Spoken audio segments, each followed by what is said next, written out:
Pozdravljeni vsi, z velikim veseljem danes najavljam Esada Babačiča, anarhista z mehkim srcem.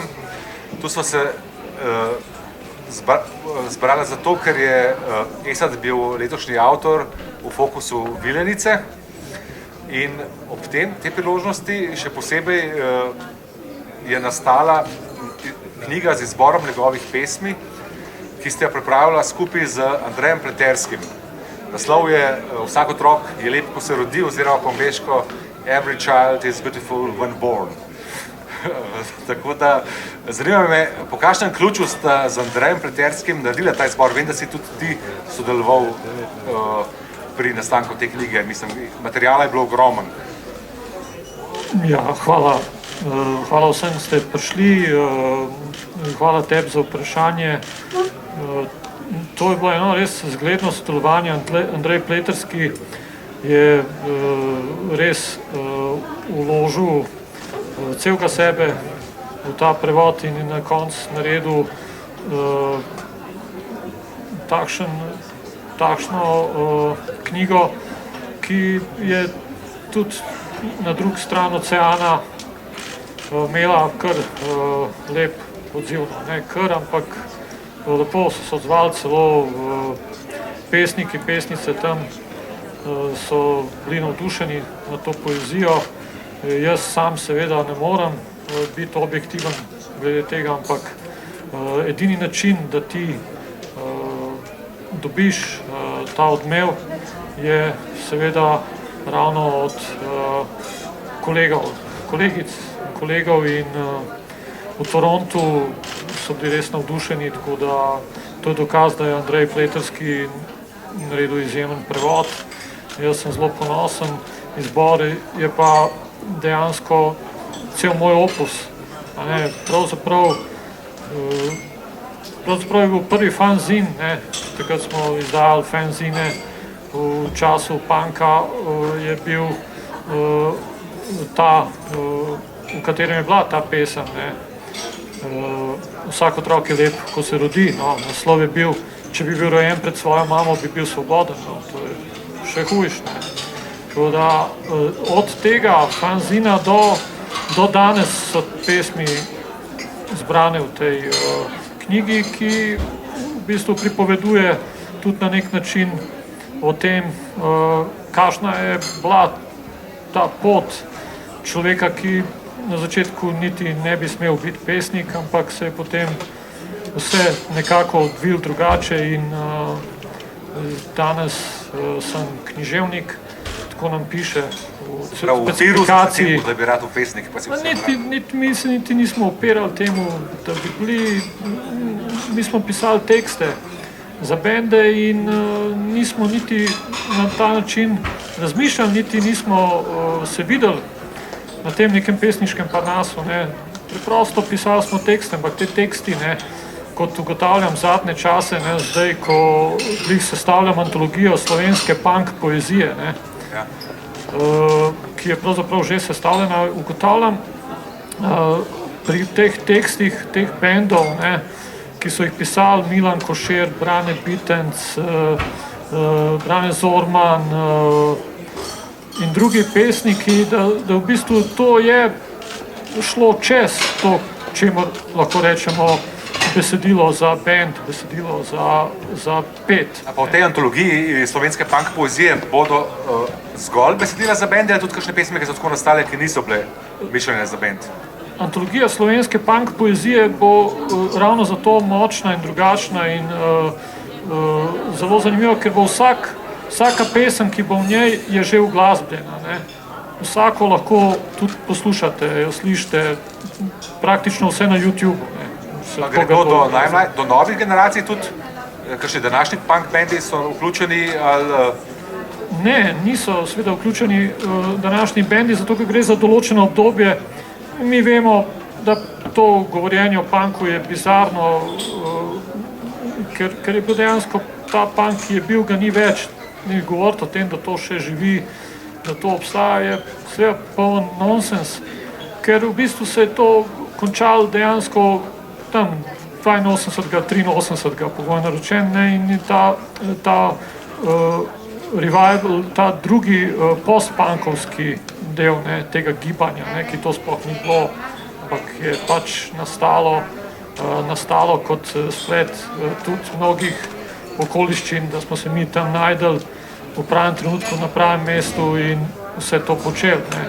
Tako da zato sem samo zbral to, kar se je dogajalo v tem obdobju, to se pravi od 80. do 84. Na koncu še umestil Njete kot zadnje, zato ker v bistvu pri Njetih, predvsem seveda pri Habiču, je bilo tudi veliko tega občutja melanholije, depresije, ki se seveda zelo močno, ko bi rekel, močno izraža predvsem pri Branetu Bitencu, ki je temeljni avtor te antologije slovenske punk poezije.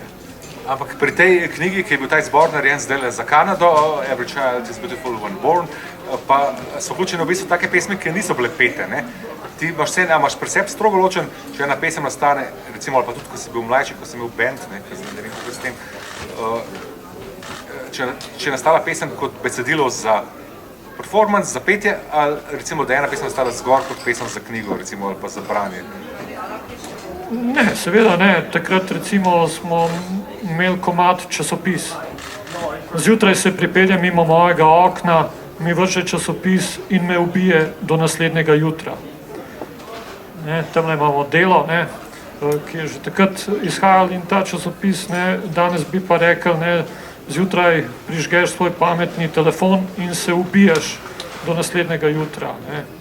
Ko rekel, ne, tako, če bi v ta čas postavil, ne, ta tekst je seveda tudi poezija, ne, in ta tekst je v tudi antologiji in nedvomno gre tudi za poezijo, ne, ki ima dost skupnega tudi s tem, kar danes pišem, ne, kar je tudi nek vrste paradoks, pa tudi ne, no, skratka, grem naprej in se obenem vračam, ne. Jaz dostikrat rečem, da tisto obdobje, ne, predvsem, ko mislim na Braneta Bitenca, vidim otroke, ki so prišli iz prihodnosti, ki so v bistvu dokončali svojo usodo, da tako rečem, ne. Te teksti, ne, v katerih se je napovedovalo tisto, kar se je zgodilo zdaj, v tem času, ne, spravo v zadnja leta, ne, tudi najbolj tragične stvari, ne, tako da dosti razmišljam zadnje... Depresija tega časa.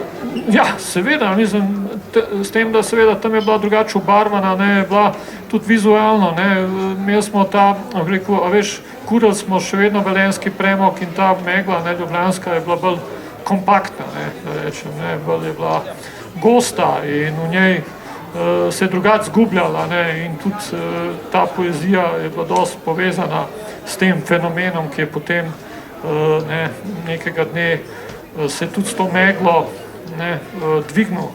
Si pa zdaj to knjigo predstavljal ravno za 2-3 tedne, kar si se vrnil iz Kanade, angleške pesmi. Kako pa tam to sprejemajo? Ker v bistvu je to čist drugo okolje, dober, hokej imamo skupaj, ampak recimo neki ljubljanski punk scena, punk je tam dosti nižji, v Detroitu, v ZDA recimo imel. Ampak ti si rekel, da je bila neka komunikacija, da so oni celo pohvalili neko neposrednost teh pesmi, čeprav govorijo o nekem socializmu, ki nima veze z njihovim svetom. Dobro, seveda, se niso vse pesmi v tej antologiji, da rečem, v tej zbirki, ne, niso vse pesmi punkovske, uporniške. No, niso vse socializma, no, so tudi socializma. Mi smo v tranziciji, oni so pa že ne vem kje, ne? Ja, oni so ne vem kje že, ampak potem se peljem z enim od organizatorjev na letališče, greva, ne, in se pogovarjam, in prav, veš, jaz imam punk band. Kako imaš ti, pedal so nekem ogromnem džipu, zrihtam, vse, kako rekel, kaj en tak skoraj že japi, a veš, ne, še jaz imam punk band, si pa ja, Deganovo, nekako, mislim, kako imaš ti to, ja, mi to igramo. Pa sem zagotovil, da to njemu tako, ne vem, da gre na hokejsko tekmo Maple Leafsov, ne, pa še navajajo punk banda, ne, ko rekel, to je njemu vse, ko rekel, v istem tem nekem rekreativnem kontekstu, ne, a veš, ko rekel, čist drugače, čist iz druge neke, ko rekel, vrste perspektive se njemu ta punk dogaja, ampak on je bil čisto navdušen nad tem, ne, da to oni še vedno igrajo. Sekole, jaz nisem glih razpoložen, da bi še igral v bendu, nekako se mi to ne zdi, ampak njemu pa ni se zdel to prav nič sporno ali pa problematično. Čeprav ste pred 3 leti posneli ta CD, Bele rože, ki je izjemen. Ja, imam to ploščo, to zgoščenko, Bele rože, malo smo se trudili in potem vidiš, v bistvu, da ti se lahko trudiš, kolikor se hočeš, tukaj z neko alternativo, z nekim novim valom, z nekimi besedili, ampak preprosto v tem prostoru ni več teh, ki bi to sprejemali, ki bi to zelo zanimali. In ko se soočaš s temi stvarmi, da tisto, kar ti počneš, ni mogoče več tako zanimivo, pač rečeš, okej, grem početi nekaj drugega in greš početi nekaj drugega, da silaš. Naprej jaz pač ne rad silam ene stvari, da preprosto skozi perpetuiram, skozi eno in nisem zdel, da se bo nekega dne zgodil čudež, kaj že, ne vem kaj, če boš dosti vztrajan, pa se bo pa zgodil čudež. Mislim, čudeži se dogajajo tudi brez tega. V napovedi tega pogovora se reka, da bo govorila tudi o košarki. Zdaj, to je bila zmer tvoja fascinacija. V tistem temnem času socializma je bila to ena svetla luč. In ta je, dober, bila je jugoslovanska močna, ampak v bistvu pa tudi neki seval iz Amerike, kot neke čarovnije, ki jih tudi noben ni toliko dobro obvladal. Bil si zdaj v Torontu, ki pa tudi mora ratati prvak.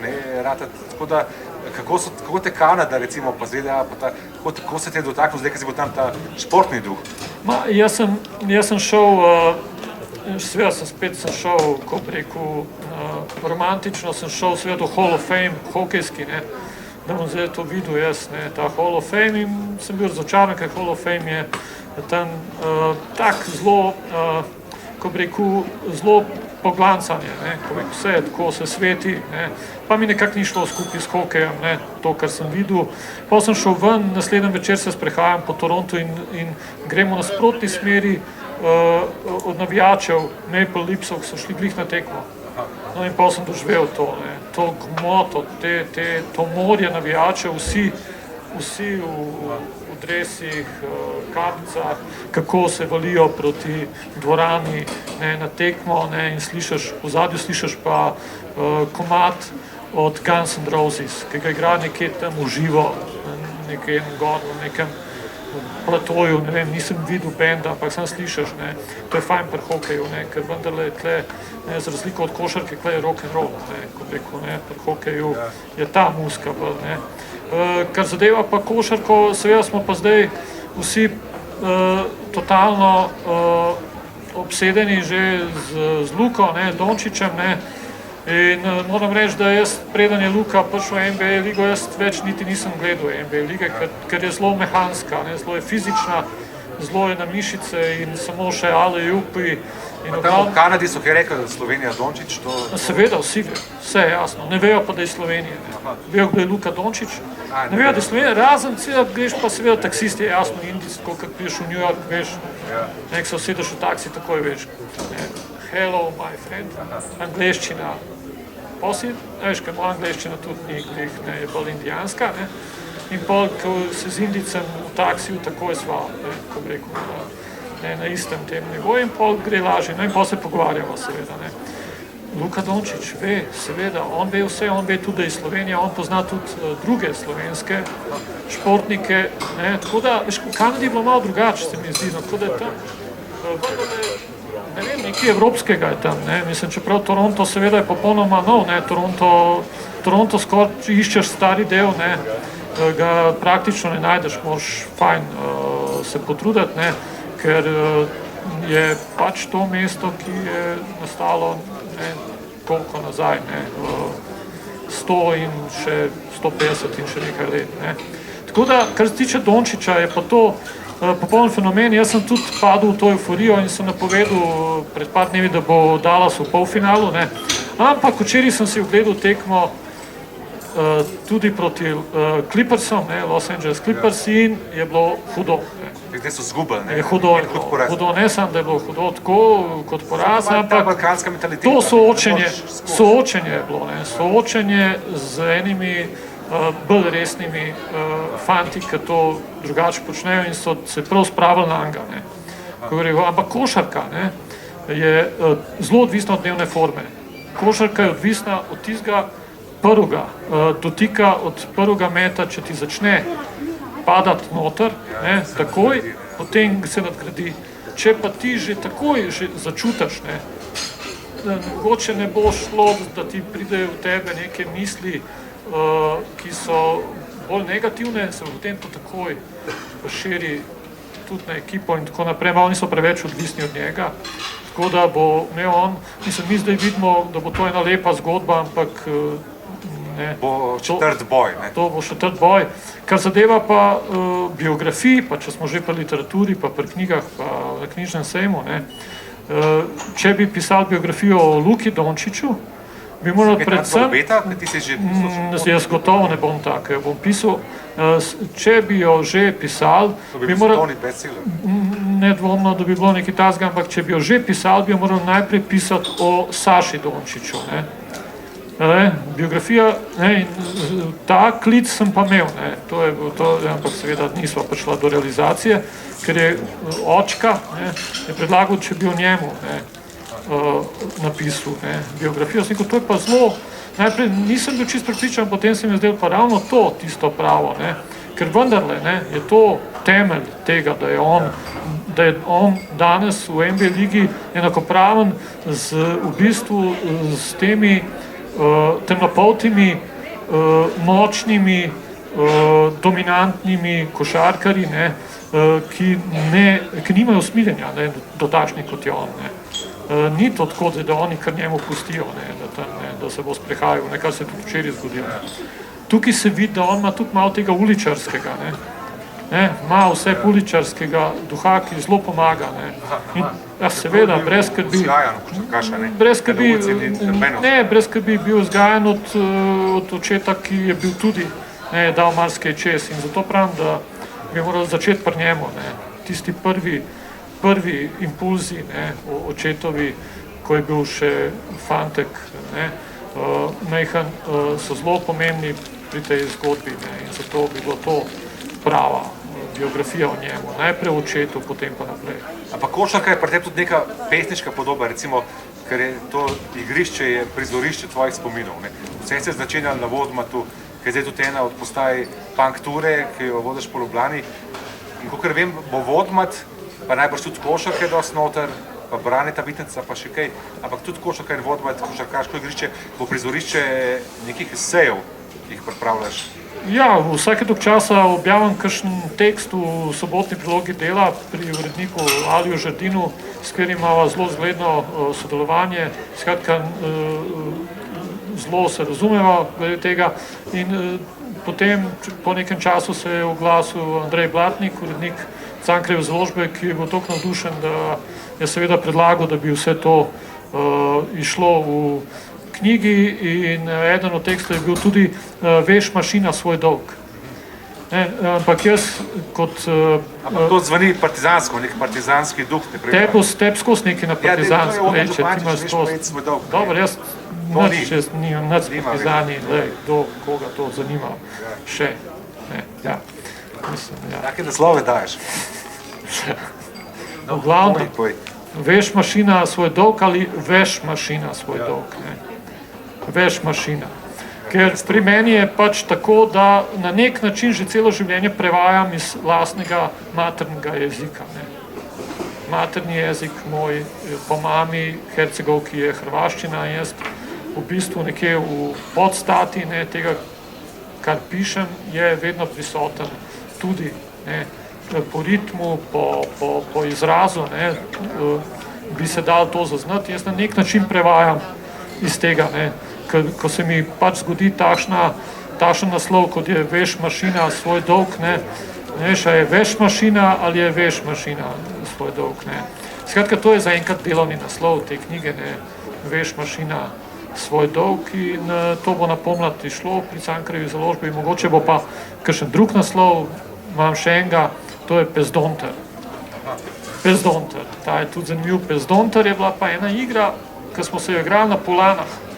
Na Polanah sem živel pa pred Vodmatom. No. Na Polanah smo igrali to igro Pezdonter, ki je še danes dobro, ne vem kako so bila čist pravila, vem pa, da smo viseli na unih štangah, ki je za tepst tepihe. Ki je še vedno je, tam gore ena štanga, pa še ena štanga, tako. In mi smo viseli na unih štangah, en je pa z glavo noter strelil, kolikor da bo mes med nami, da bo gol dal, ne. A jaz sam vem to, da nas je bilo zmeri manj gor, ne, skratka, bolj, ki je igra trajala, ne, na koncu sicer ne smo, v čem je fora, kdo je zmagal, pa zakaj. Ampak na koncu je en visel, un je pa še vedno strelil, ne. Kako je eden sam visel na koncu, pa... Un je bil Pezdonter, pa to, da je un, ki je zmagal, da je bil Pezdonter, zgleda, ne, to je tudi zanimivo, pa odkot ta ime Pezdonter, pa še to, da v bistvu že na Kodelovem že niso čist prepričani, a je ta igra se pri njih igrala, ker da ste samo na Polanah, ne, in v tej knjigi, ki bo, ne, to zelo pomembno, ne, da govorimo o tem, da v bistvu, ne, je bilo bolj pomemben ne Slovenc, ne Jugoslovan, ne pripadanje nekemu sistemu, neki ideji, ampak Polančan, Kodelevčan, ne, Vodmačan, ne, in tudi na Vodmatu je bilo isto, ne. Te fantje tam na igrišču, ne, oni so tako ponosni, da so Vodmačani in da igrajo na tistem igrišču, ne, da ko je bila slovenska ta osamosvojitvena, ta 10-dnevna epizoda, ki se je rekel vojna, ne, je bilo največje razočaranje to, ne to, da je padel helikopter nekje, pa da se je začel, ampak da ne morajo igrati košarke. To je bilo, a zdaj pa ne moramo igrati, kaj. Ne, veš, mislim, te stvari, ne, mene ple potegnejo, ne, ko to pišem. Ne. Ampak vi bi verjetno tudi tvoja generacija nekako morda obvesel in obstal na tem igrišču, kar ni sploh toliko slabo, ne, mislim, košarka bi ga te zmer čisto fajn, ampak recimo ne bi bilo pesnika, novinarja Reseta Babačiča, v bistvu je bil en pomembno srečanje, tudi kolikor vem iz tvojega pripovedovanja, to, da vas je, morda ti ne je brato pesnik, če te ne je odkril Tomaž Šalamun, no? On je bila ena oseba, ki ti inicirala. No, dobro, ja, mislim, ko se glih pogovarjamo o megli, pa o velenskem premogu, ki jo je zgostil takrat, ne, malo kasneje je še bila ta megla in ne bom nikoli pozabil, ko smo se pelali s Tomažem, nekje po Trnovem, jaz, pa Brane, pa Tomaž, ne, in se pelemo zelo, zelo počas, ne, Tomaž, on pogled, vedno nekaj gor. Vi ste bili še najstniki, ne? Ja, vse govoriti o tej fascinaciji, ne, mislim, kaj je bilo to za nas, kaj je on k njem prišel, ne, mi smo bili čist šokirani, ne, ker jaz sem Tomaž, ne, artist, ne. A pa vas je kar za avtom škoda? No, pa smo se malo vozili, ne, in tega spomniti, ker smo se v tisti megli zaleteli v neko kanto za smeti tam, neki, ampak ta njegova reakcija, zaleteli smo se, ne, on je navdušen malo, da ne, ko bi rekel... Tako je hajku napisan cel. Vsi smo bili v hajkuju, ne, isti trenutek, skratka, ja. Tomaž je preprosto, premočno je bilo to za nas, ne, tako zgodi na ta način se srečati s tako karizmatično figuro, ne, koliko je on bil, mislim, on je lebdel in mi smo vsi lebdeli z njim, mislim, to tako vidim, tako je bilo takrat, ne, in drugače ne more biti, sem zdaj pisal še en tekst za Žerdina in sem opisal, ko sem pri njemu v tej sobi njegovi, ne, polni knjig in z lestvijo, ne, in sem jaz zdel ogromna ta soba. In potem 20 let kasneje sem šel spet tja, kjer je živela kolegica z faksa, sem šel po zapiske k njej, v to isto sobo in se mi je zdela čisto mehna. Ne, ko bi rekel, takrat se mi je zdela pa ogromno. Samo ena taka oseba danes manjka, se mi zdi, ne, da bi ene mlade tako vodila, pa jih inicirala, pa morda jim odprla nek prostor. Ne. Pa mogoče manjka več takih oseb. Ne. Mogoče tudi sistem. Mogoče so obstajajo te osebe, veš, vedno obstajajo te osebe. Sej, veš, ti ne veš, kako je zdaj biti. 16, 17 zdaj in srečati kogarkoli in kako on čuti, kako on doživlja nekega tašnega pesnika, ki pač je pustil neko sled v tem prostoru. S tem, kar sem rekel, da je ena prava oseba tisto, kar je pomembno, ne, sem tudi malo že napeljeval na naslednjo stvar, ne, recimo ti si imel tudi nekaj mednarodnih izkušenj, ne samo zdaj v Kanadi, bral si recimo v Berlinu, so skupaj igral sem Johnom Ashburyjem, ampak tukaj je bil vzrok za to nek nemški pesnik, ki je bil na festivalu v Medani, kjer si ti bral in on je v angleškem prevodu bral tvoje pesmi in mu je bilo všeč in zato te je povabil. Mislim, da je čisto ta na osebni ravni. Veš, to je ta zgodba. Bil sem v NBA ligi, zdaj sem pa v razvojni ligi. Ja. Skratka, to je bila ena zelo smešna zgodba.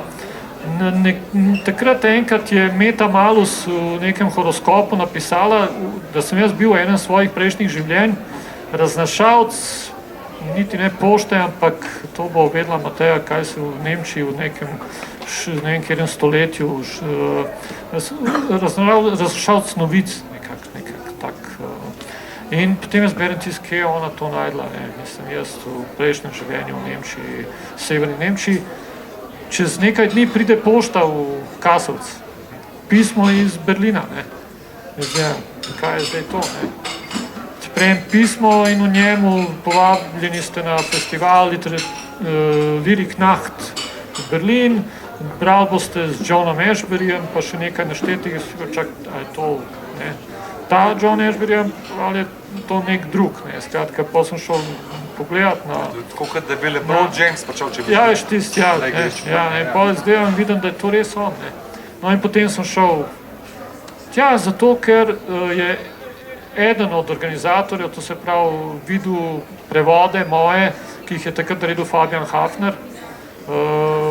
Tisti čas so veliko sodelovala in pač me je povabil in to je to, tako se to zgodi, mislim, v tem našem svetu.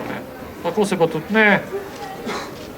Čeprav z Ashburyjem malo različen pišeta, nimata čisto iste poetike. Mislim, on nima te punk pa vodmat, on je nek mulc, ki je na kvizih, že vem, ki je bil 14 let, smo pa to. Ja, z Ashburyjem sem imela zelo kratek dialog, hitro sva se zmenila. Jaz sem gledal fuzbalsko tekmo, takrat Hrvaška, Nemčija, ki je v svetovno prvenstvo in on je bil čist besen, ker on sovraž šport. Jaz sem rekel, jaz pač zdaj to moram videti in to je bilo najin. Meni je zelo všeč, da imaš ti rad šport, ena tvojih posebnosti so tudi športne pesmi. Opažam pa, da si v njih dostikrat družbeno kritičen, da v bistvu kljub temu, da te vse občuduje zelo, in LeBrona, Jamesa in Dončića. LeBrona ne, to. Pa jaz ga, Dobro. To tudi pomembno. Ampak sem za Dončića, če bi počel do soočenja, absolutno. So skoraj premagali, čisto zadnjo sekundo je bilo izenačenje, pa podaljšek. Ampak ne, to hočem reči, da vse čutim skozi to neko kritiko, da te vse jezi ta razkorak. Mislim, navadno se ljudje matramo, da nekako zberemo za tiste položnice, pa ne vem, mogoče kakšne počitnice na Braču, kaj tacga, ampak... V Crikvenici. V Crikvenici, recimo, medtem ko oni pa na malo večjih jahtah počitnikujejo, Tako da, mislim, ta razkorak je hujši, kot je bil čas, recimo, ko je Rožanc pisal Demonu Iva Daneva. Ivo Danev je bil en človek ljudstva, ki je živel v stanovanju tako kot drugi. Ja, seveda, mislim, veš, tukaj je nogomet veliko bolj problematičen, bi jaz rekel, te klubi, ki so jih kupili naftni mogotci in vse to umetno, ampak pri košarki je tudi, seveda so ogromne plače, ogromni, ne bom rekel honorarija, plače, ampak to zgleda tudi nam z distance tako vse lepo, ampak tudi te fantje so res krvaveli za to in tudi te številke so zelo vrljive, že v Ameriki vemo, da vendarle takoj moraš polovičko skoraj odšteti od vsake te številke, ki jo prebereš v časopisu, ker pač so davki takšni kot so, tako da pa tudi cen je kar visok. Pa tudi kar precej takšnih, ki so svojim nespametnim ravnanjem s tem denarjem tudi uspeli celo takšne vsote zapraviti, jih zgubiti, kar je sicer nam težko razumeti, ker mi bi že drugače, ampak ko si enkrat v tem svetu, pa ni vse tako preprosto, ko dobiš naenkrat toliko milijonov in si to, kar imajo vsi radi, to, kar bi vsi radi bili. Ja, moram počasi zaključiti še za konec, kako pa gledaš to, zdaj Cedevita Olimpija, to ni več to, kar je bilo, zdaj nimamo niti svojega kluba, to je zdaj klub 2 mest. Jaz ne pijem Cedevite. Ja, jaz jo, ampak bi navijal sam za Olimpijo. No. Za Olimpijo bomo vedno navijali, moj prvi klub je Slovan. Ok, moj tudi, ja. Hvala, Esad, za ta pogovor.